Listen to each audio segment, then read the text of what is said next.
భర్త మహాశయులకు విజ్ఞప్తి. టీజర్ ఇప్పుడే చూసా. నా ఫస్ట్ రియాక్షన్ అయితే కొంచెం మిక్స్డ్ గానే ఉంది.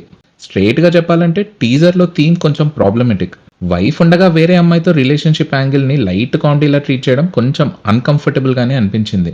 But at the same time ఈ టీజర్ కి కిషోర్ తిరుమల ప్రీవియస్ మూవీస్ లానే లైట్ హార్టెడ్ వైబ్ ఉంది. సీరియస్ గా తీయలేదు, కామెడీ టోన్ లో హ్యాండిల్ చేయడానికి ట్రై చేస్తున్నారని క్లియర్ గా తెలుస్తుంది.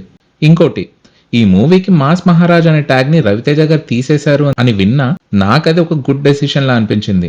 రవితేజ గారు యూజువల్ గా కాకుండా టీజర్ లో కొంచెం లైట్ వర్షన్ లో కనిపిస్తున్నారు. ఎనర్జీ తగ్గింది అని చెప్పను, కానీ ఆయన పర్ఫార్మెన్స్ కొంచెం కంట్రోల్డ్ గా ఉంది. అండ్ ఇది important. I should not be saying this, but teaser చూస్తుంటే కొన్ని సీన్స్ లో సార్ వచ్చారు మూవీ షేడ్స్ కనిపించాయి.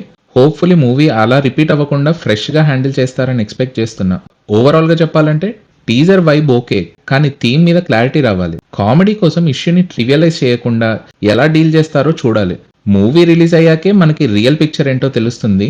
ఇంతకీ మీరు ఆ టీజర్ చూసారా? మీ టేక్ ఏంటి? కామెంట్ చేయడం మర్చిపోవద్దు.